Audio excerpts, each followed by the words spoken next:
Bom, vamos seguir. No fundo, não há nada extraordinário, nada que dê a impressão de ser o produto de uma imaginação extravagante. Lembram que a gente estava falando dos traços precoces de memória do menino?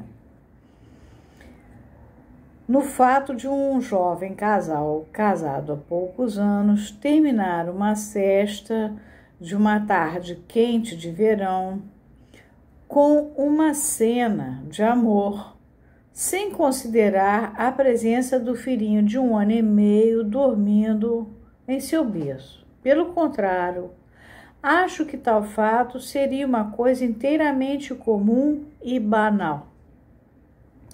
E mesmo a posição na qual deduzimos que o coito ocorreu em nada altera este julgamento, particularmente porque não há evidência de que a relação tenha sido efetuada por trás todas as vezes. Uma única vez seria suficiente para dar ao espectador oportunidade para fazer observações que teriam sido difíceis ou impossíveis por meio de qualquer outra atitude dos parceiros. Portanto, o conteúdo da cena não pode ser por si um argumento contra a sua credibilidade. As dúvidas quanto à probabilidade poderão girar em torno de 3 pontos. Dos pontos. Se uma criança na tenra idade de 1 ano e meio poderia estar numa posição de absorver a percepção de um processo tão complicado e preservá-la tão acuradamente em seu inconsciente. Em segundo lugar, se é possível aos 4 anos de idade que uma revisão transferida das impressões assim recebidas penetre no entendimento. E, finalmente, 3. Se qualquer procedimento poderia trazer para a consciência, coerente e convincentemente, os detalhes de uma cena dessa natureza, experimentada e compreendida em tais circunstâncias. Nota 2. A primeira dessas dificuldades não pode ser reduzida por presumir que o menino, na oportunidade de sua observação, era, afinal de contas, 1 ano mais velho, isto é, tinha 2 anos e meio, idade na qual poderia talvez ter sido perfeitamente capaz de falar. Todos os detalhes menores do caso, no meu paciente, excluíam a possibilidade de mudar a data dessa maneira. Além disso, deveria ser levado em conta o fato de que essas cenas de observação das relações sexuais entre os pais não são de forma alguma raramente trazidas à tona na análise. A condição da sua ocorrência, contudo, é precisamente que o devem ser no primeiro período da infância. Quanto mais velha for a criança, tanto mais cuidadosamente será privada se os pais estiverem acima de um certo nível social da oportunidade de fazer esse tipo de observação. É interessante esse levantamento do Freud sobre a questão do nível social versus, por exemplo, a noção do letto matrimoniale no sul da Itália, por exemplo, que com o frio eles todos dormiam juntos, enfim.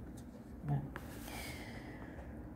Moisés West tem vários romances que ele bota a Europa desse sul, né, da Itália, e você vê o letto matrimonial é muito presente na siesta, né? Bom, continuando, nós estamos na página 56. Examinarei depois cuidadosamente essas e outras dúvidas, mas posso assegurar ao leitor que, criticamente, não estou menos inclinado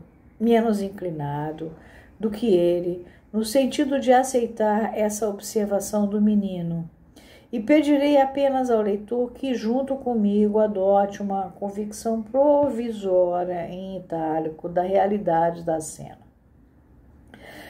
Procederemos, em primeiro lugar, a um estudo das relações entre esta cena primária, urzene. Parece ser este o primeiro uso do termo em trabalho publicado. No entanto, Freud havia se utilizado dele aproximadamente no mesmo sentido numa carta a Fliss, a 2 de maio de 1897. E o sonho do paciente, seus sintomas e a história da sua vida. E investigaremos separadamente os efeitos que se seguiram do conteúdo essencial da cena e de uma das suas impressões visuais. Por essas últimas, quero dizer as posturas que ele viu os pais adotarem. O homem ereto e a mulher curvada como um animal.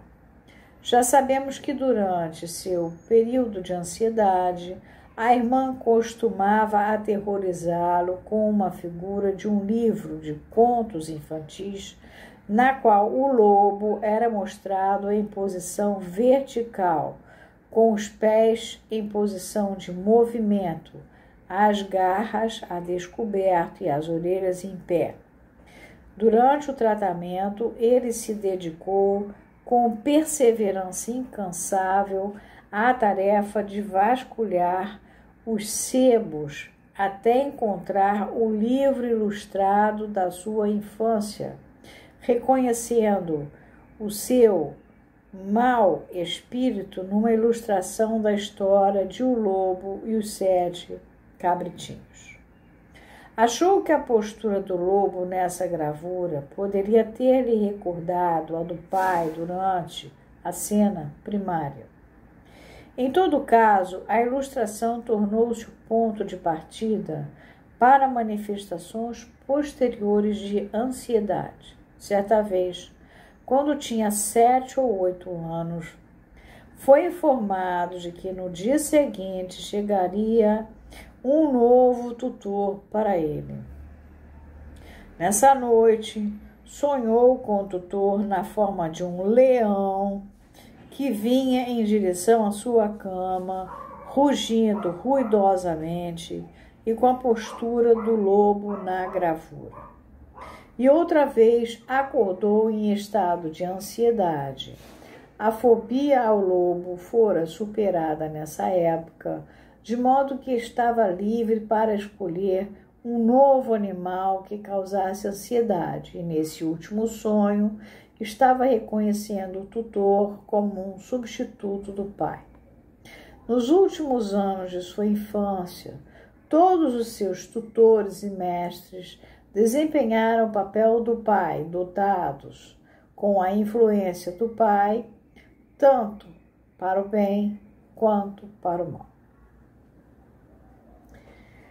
Aqui vou parar que vai entrar a escola secundária e assim por diante.